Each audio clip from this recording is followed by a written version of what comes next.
Full tank, no mercy. That's the slogan adopted after the worst trade in NBA history. Jordan Brand is definitely helping Luka. Revenge load. And this was LeBron's reaction. He posted stuff like life is beautiful. He is now in the custody of LeBron James, Luka, Magic, Doncic, the Don. Here come dude showing up to the game. You know he's not playing because he's always hurt, right? I mean, goodness. And then the Lambo right before the game. Everybody's crowded around looking like, damn, why is this here? Huh? You know why? Because Luka's here. I mean, goodness, look it. And then things got started quick. Yaka, that was an and-one. Kyrie had 18 points in the first half. Oh my, splashed in Luka's face, but then Luka like, I got some splash too. Ha, yeah, remember that? Talking a lot of bleep words to the bench, as well as Nico was in the building. And then this, from LeBron. AR-15, shoots it up the court. Oh my God, he caught it with his left and just laid it in real quick. That dude 40. Led the Lakers tonight in scoring, leads the NBA in scoring in the history of the NBA. And look at this sidekick, whatever the hell it was, fadeaway. Goodness.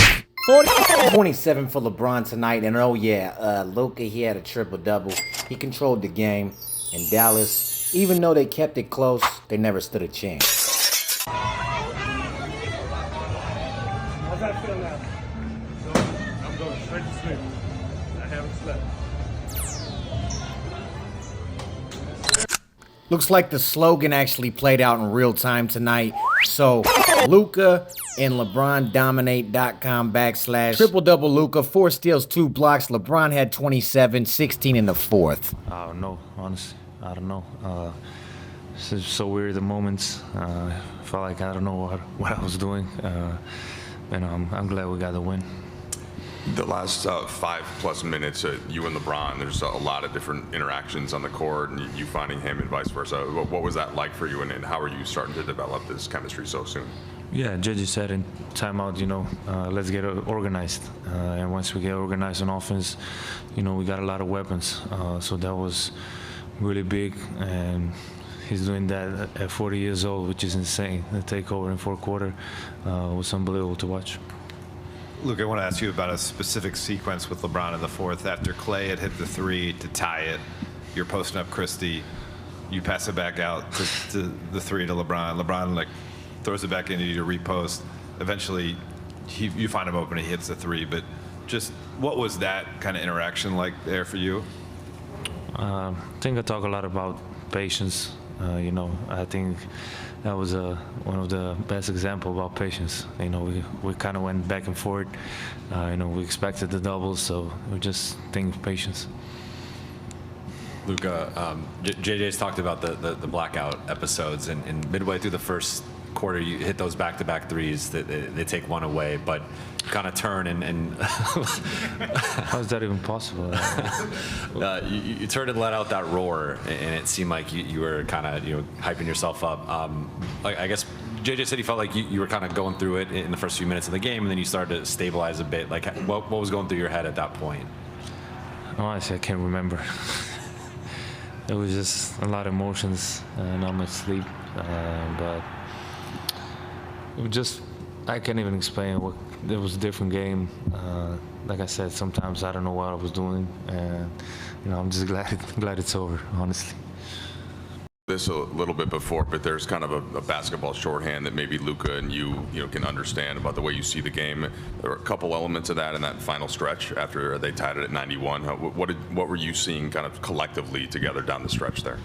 Well, just trying to make the right plays at the right time. I think over that last 5.5 defensively, we buckled down, we got stops, and then we just wanted to execute. Obviously we still, getting familiar about what our late game package is, where we guys need to be, where we need to be able to execute and get great shots, and we did that. We did that in that final stretch.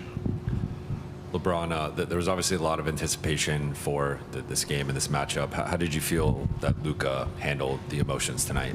As well as you can. I mean, obviously, there's a lot of emotion that goes in when you give so much to a franchise and you sacrifice for a franchise, and you have that type of love and respect for the franchise. And throughout all the journeys, went to the finals, all that stuff. And he's grown from being an 18, 19-year-old kid to now 25-year-old man and family and all that stuff. So you grow into a family with the franchise, and when you move on or they move on from you, it's very emotional. Obviously, it's very taxing, and it's probably a lot of things that was going on in his head that probably didn't even involve the game itself. So, and with that said, I thought he handled it tremendously.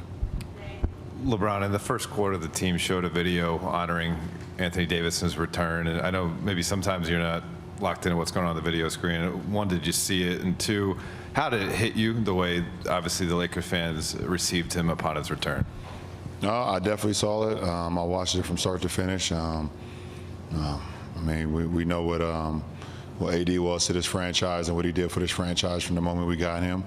To hosting the Larry O'Brien Trophy, to All-Star nods, to we won the in-season tournament, first inaugural in-season tournament, and many dominant nights. Not only in this building but also on the road as well. And obviously, our friendship goes without saying. He was one of my best friends, and it was great to see him get that recognition and him get that moment. LeBron, you had 16 points in the fourth quarter, but I think Dorian had 2. But there was a closeout in the corner, a Gortat screen that got Luka layup, and that poke away steal.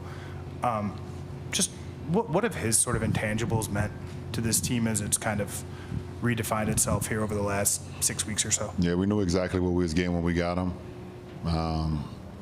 We knew we'd get things in the box scores, and then there would be things that didn't show up in the box score. He's just a winning player. He makes winning plays, and like you said, those 3 plays right there down the stretch, the Gortat screen, getting Luka that layup when the game was tied. I drove left on one of my possessions and missed a floater, and he tip-dunked it in, and then be able to get a tip from behind that got us another easy basket. 3 of the biggest plays of the game. So, you got guys like Dodo. You just know that he's always going to make winning plays, no matter wherever, from the first to the fourth quarter. Hey, Bron, you're no stranger to the emotions of these big games and the pressure. Obviously, completely different circumstances, but playing against Cleveland for the first time after going to Miami comes in mind. What was your advice for Luka tonight? No, I didn't have none, man. Obviously, we understood as his teammates that we wanted to try to get this win for him. Obviously, we know what transpired not too long ago, so. As his teammates, we wanted to try to back him no matter how, in any way, shape, or form, on the court, off the court, whatever, and I'm happy that I was, along with my teammates, able to make a couple plays down the stretch to get him this win. I know it's, you probably won't say it, but I think it means something to him for sure. Anytime you face your former team, you spent 7 years with them, I believe, so it's tough. LeBron, JJ said that he feels like you're playing at an all-defensive level right now, and you guys have had the best defense in the NBA since mid-January. What's fueling that extra pep? Do you see yourself as a driver of that? Obviously, it's a collective thing, but I take that side of the floor very seriously. I take my matchups, very seriously every night, and to be able to, get stops in this league, it makes your offense that much better. But it's just an individual pride for me. I kind of key in on my matchups. I key in on the pros and cons and what my guys want to do along with other guys, because it's a lot of switching that goes on in this league. You're different matchups, so try to read the scouting report along everybody and just make it tough. So, yeah. LeBron, JJ mentioned that throughout the game at various points he didn't feel like you guys are most organized, but were able to find that organization offensively late. I guess what helped you guys find the offensive organization? I guess what's the process been like the past couple of weeks trying to, consistently find that process-wise? No, it did happen, and it was still early in the process, so, it will happen. I mean, obviously the trade happened, and I think we had, 2 games before the break, so. We had 2 games before the break, and then we had a week off, so that doesn't help the process of us, building that camaraderie and building the things that we want to do offensively. So it will come in every game, in every film session, every practice shoot around, we'll get an opportunity to be better and better. And I thought, in the last stretch when that game was tied, it showed what we're capable of. So we're going to have to just build off of that. Feel like we were in practice all over again, going at each other. That was a good reflection point. And then just, seeing the crowd cheer for him.